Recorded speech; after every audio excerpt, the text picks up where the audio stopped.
Hello everyone, hola a todos. Thank you so much for joining today's Joyce Digital Curtain Chat. And muchas gracias, a big thanks to the Joyce for hosting us in conversation. My name is Kiri Avelar. I'm an interdisciplinary scholar, artist, and educator from the borderlands of El Paso, Texas, and Ciudad Juarez, Chihuahua, Mexico. I am especially excited for our discussion today, in no small part because of my own personal history and cultural identities as a fronteriza, a borderland artist, and also my scholarly pursuits in looking at the Latinx presence in American modern dance, Limón a central figure to that. Today's discussion will look at Danzas Mexicanas, Waldstein Sonata, and Migrant Mother, all anchored in themes of embodied cultural identities and their expressions across time, geopolitical spaces, and sociocultural contexts. I look forward to hearing from our distinguished artists. We have Dante Puleio, who's artistic director of the José Limón Dance Company and former member of the Limón Dance Company for more than a decade. His research focuses on contextualizing mid-20th century dance for the contemporary artist and audience. He's committed to implementing that research by celebrating José Limón's historical legacy and reimagining his intention and vision to reflect the rapidly shifting 21st century landscape. And Raúl Tamez is a Mexican choreographer who works in the dance theater tradition. He's been commissioned to reinterpret a work that José Limón made during his residency in Mexico City for Mexican audiences called Tonancintla, inspired by the stunningly beautiful church of Santa Maria Tonancintla, a work commissioned by the University of Minnesota and the Twin Cities. So let's get started. Dante, I really loved your recent interview with Dance Enthusiast and appreciated how you were sharing that this 75th anniversary program will be especially meaningful and important for our Latinx audiences. Excavating Danzas Mexicanas, Limon's early work that really explores multiple facets of his Mexican cultures, and commissioning Migrant Mother by Raúl Tamez, a reimagining of Tonancintla, the first piece choreographed by a Mexican choreographer for the Limón Dance Company since Limón himself. Very strong choices. Wondering why were these particular works important to make happen for the 75th anniversary season, and wondering if you can speak about the importance of the Latinx audience for the Limón Dance Company today. Hi, everyone. So in building this program, it was important for me to bring back Jose's last work that the company has never performed. That's the Waldstein Sonata. Jose made that in 1971. He died before finishing it, and Dr. Daniel Lewis, one of his proteges, completed the work in 1975. The company has never performed this work, and it felt like a very important moment to bring this work back and have the company actually perform this for our audiences. His final gift, the culmination of his career. Having that be celebrated in this moment felt very important for me as I'm starting as artistic director in this moment. I was also very interested in working with Raúl Tamez and talking about how the indigenous peoples of Mexico were impacted by European colonization. So as he was creating his work, and as I was looking at the Waldstein Sonata, I had to find a bridge between those two worlds. And that bridge was the story of José Limon's vision in Danzas Mexicanas, where he is an embodiment of these different aspects of the 300-year Spanish occupation of Mexico, known as the Mexican Baroque era. So that for me was the bridge between this Eurocentric work and then this work that dives into the impact of European colonization, was José Limón. So we're really revealing who he was as an empath, as someone who understands the nuance of perspective, understands that there are more than one side, there are many sides to every single story, and José Limón embodied all of those different sides as a mestizo, as someone who was of mixed heritage, of indigenous, of European. And how do we tell that story, and how do we engage our audiences in a way that reveals compassion and empathy for our audiences to take away? The world is so polarized, and if I can offer a suggestion of how to move through the world by how we present art, that is what I would like to reveal of Jose and how we can move this legacy forward and talk to our audiences. And that was a very long answer to get to how we created this program. No, it was not long. No, it's so important, and thinking about, especially I'm thinking the Latinx audience, how meaningful that is for us to see ourselves reflect in the work, to think through questions and struggles we have about it, and particularly in Tonancintla, Limon really approached that work in terms of celebrating the diversity of diaspora, specifically Spanish and indigenous cultures in that union. And we see his time in Puebla, Mexico in 1950s, understanding through this religious architecture, different representations of La Virgen. Oh, wow, this is part of my history. These are my colonial histories. And Raúl, you took a very different approach, Yeah. right? In reimagining, there's a lot of this, the violence of colonial erasures, right, of our histories, our identities. There's a lot of syncretism in your piece. Hegemony, interculturality, I know, is another theme. What did you take from Limon's original work that maybe inspired or was a jumping off point? And maybe what did you want to approach differently than Limon did? So yeah, Limon was basically celebrating creolization, the yeah the combination of two cultures, the Mexican, the Spanish, but also in Mexico itself, so many of them. We have 63 official languages. So he was celebrating this colonization. So what I took of Limon is the fiesta and the magic and the sparkling thing, if I am expressing myself self correctly in that sense, because yes, in Latin America, there's still this feeling, very inner feeling of joyfulness. So yes, in my piece you will see joyfulness, definitely yes, especially after the middle of it. And then in the beginning, yeah, what I decided to do is talk a little bit of the dark side and to be very brief. For example, how can we imagine, how can this be possible to build up a church on top of a pyramid? So, yeah, with that phrase, I think that everything is already said. And as far as your own positionality with, your cultures, thinking about Limon as he was creating his work, it seems like that time in creation, he was really understanding more of his own identity and was able to express some of that. How did your own identity possibly play a role in this particular Well, I have many things to say about that one. I think that Limon, when he was invited to go back to Mexico, he still felt a little bit as a foreigner, which is very strange, but not that strange considering that he was very young, not even 5 or 7 years old probably, when he came to the United States. So he was basically rediscovering Mexico, and probably that's why he um, made a positive approach to that very church, because he was still digging into his own identity, which was tricky one. And in my case, how to be brief about those topics? I come from a very poor and violent neighborhood, uh, which of course also is not only a dark place, but it is a place where a community living, community life is still possible. The neighbors help each other, they do celebrations together. You go inside a house and then 12 people are living inside, and it's a small apartment, like the New York apartment style, 40 meters, 40 square meters, and then 12 people are living there. And the cousin, the grandmother, the grandfather, whatever, even the friends. So that's part of my identity. This darkness and this magic, this Mexican feeling that only only Mexicans could share. Like when you are black, when you are Chinese, you feel this connection, this complicity. So yeah, something like this. Kiri, que tú también eres mexicana. Gracias. And I guess from there, then, interested to hear from Dante this, responding to the work.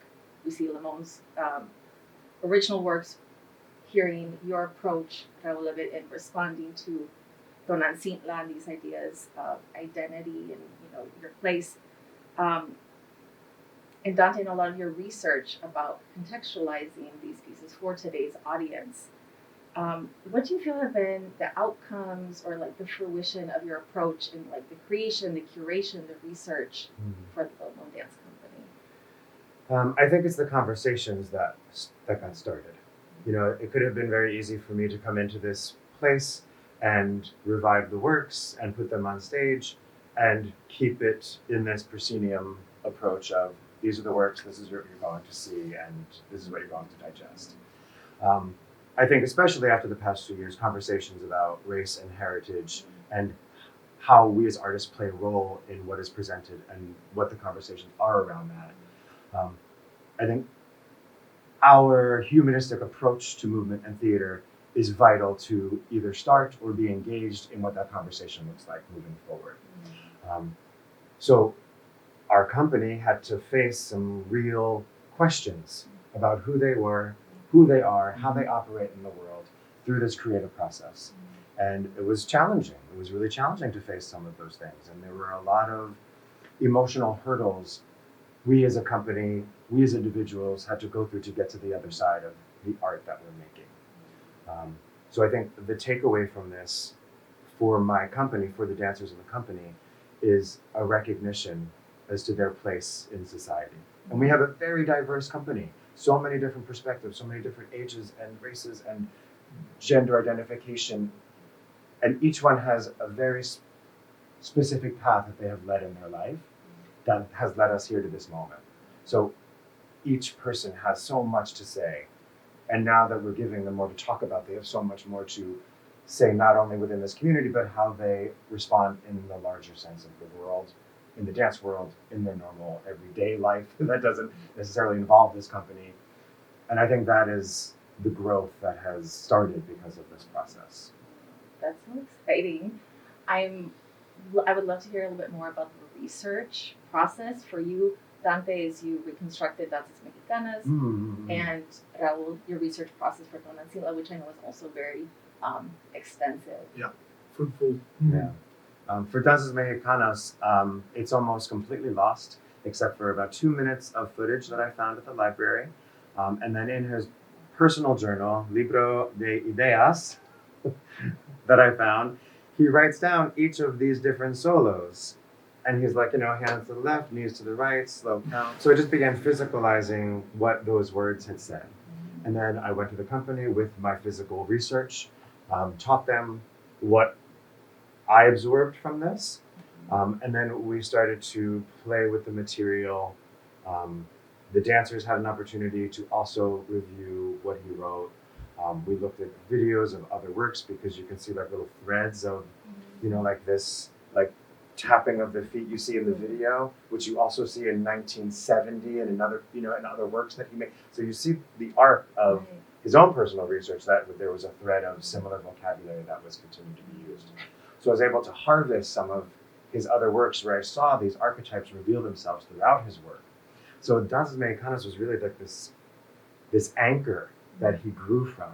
So I was able to take and borrow and figure out how he was starting to figure himself out. And that was the creation process.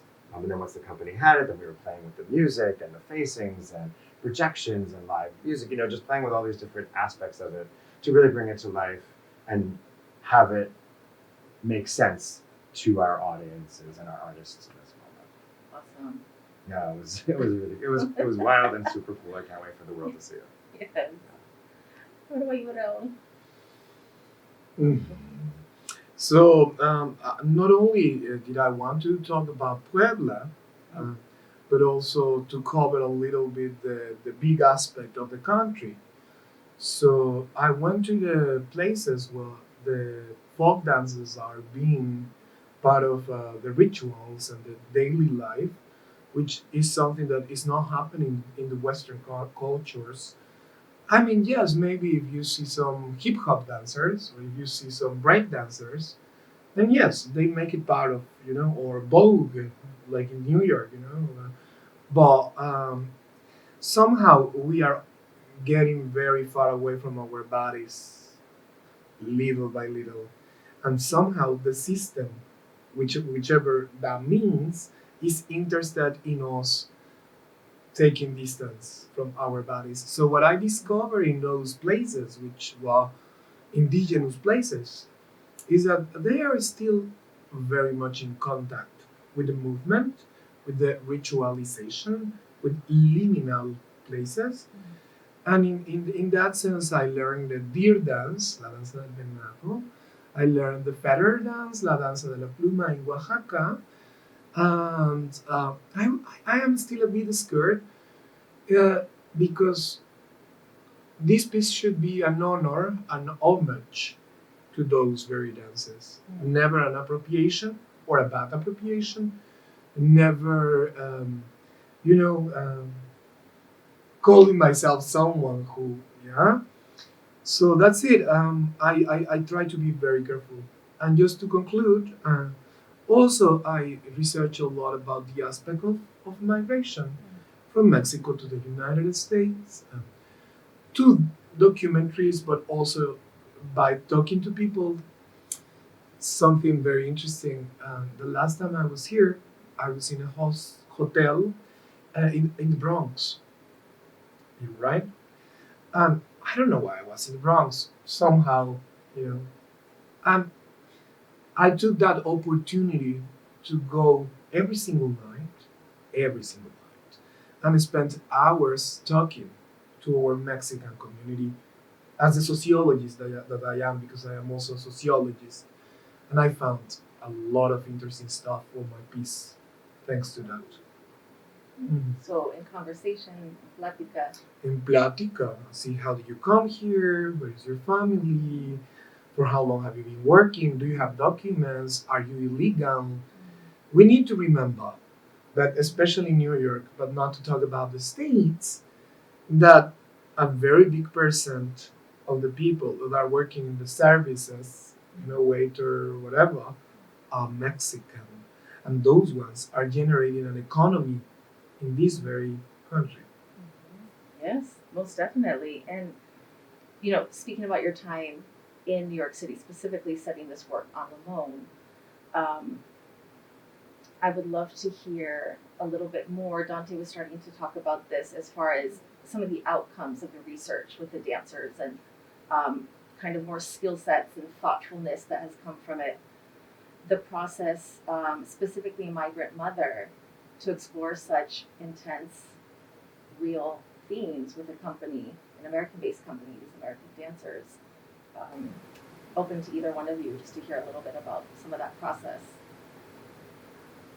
I mean, I can tell you that I know for the dancers, entering into the work and coming out of the work is a really important aspect of being able to access what it is that they're going to create. And I know in the beginning that was really challenging for them, but fortunately we had support in that way, and more research that Raúl had done for ways for the artists to get into it, so they know how to access what needs to be accessed to express, so it doesn't become about appropriation, it doesn't become about showing this thing, but actually living inside of this, what it is to have a body that has been colonized. You're not showing it, but you're actually in that. And then once you're in that world, like, how do you come out of it? Like, what is that ritual, or what is that practice to be able to go outside and get your coffee and your sandwich and go home and be able to make what is that moment? What is that changeover? Right. Oh yes. And I think they learned how to access that in a really special and new and different way that they wasn't necessarily a tool for them before. But I think you can probably add more. Yeah, a little bit more. I mean, sometimes Dante, when he's asked, why did you bring Raúl, etc., he mentions the name of Pina Bausch. And we haven't talked about Pina. It's just, only a connection. But for me, Pina is truly my major inspiration.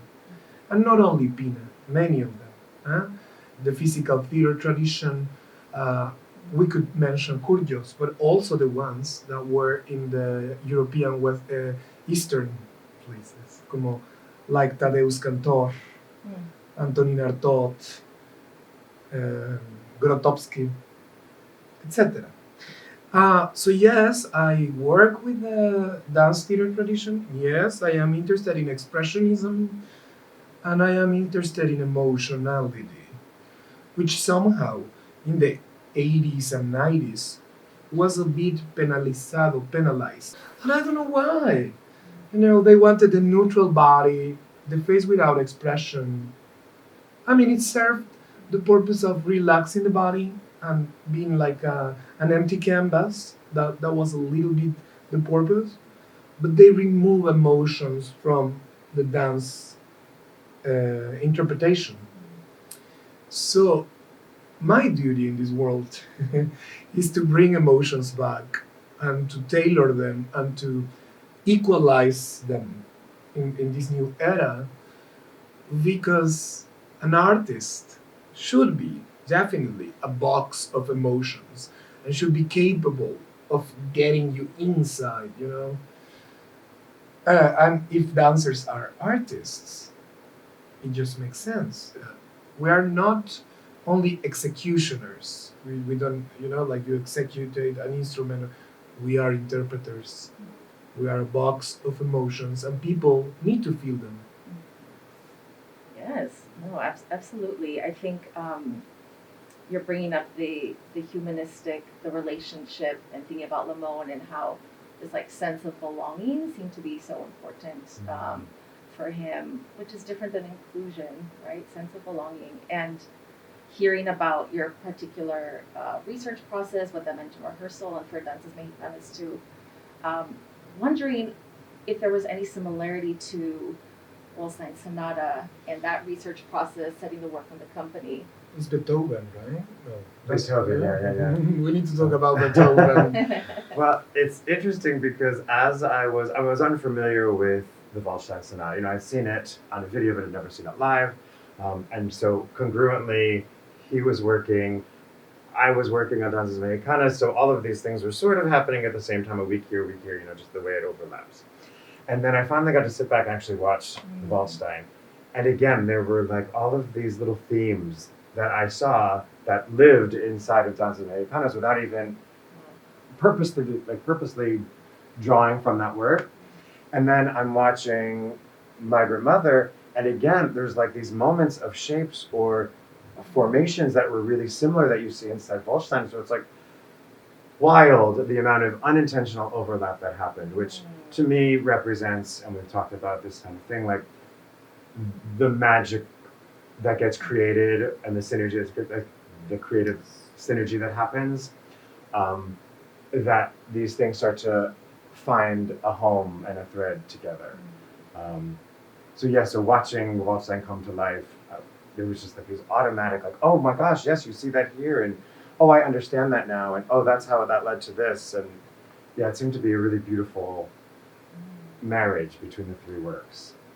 I can't wait to see it. Mm-hmm. I'll be looking for those themes throughout. And, thinking about your Mexicanidad, again, Raúl, and, these awesome, the themes that keep circling back, that through line from Limón to the present, you being the first Mexican choreographer to put a work on the company, right, in the entire history. Yes, felicidades. Yes. Felicidades. What has that meant to you, and what kind of excitement or responsibility does that hold? You made me cry. Oh.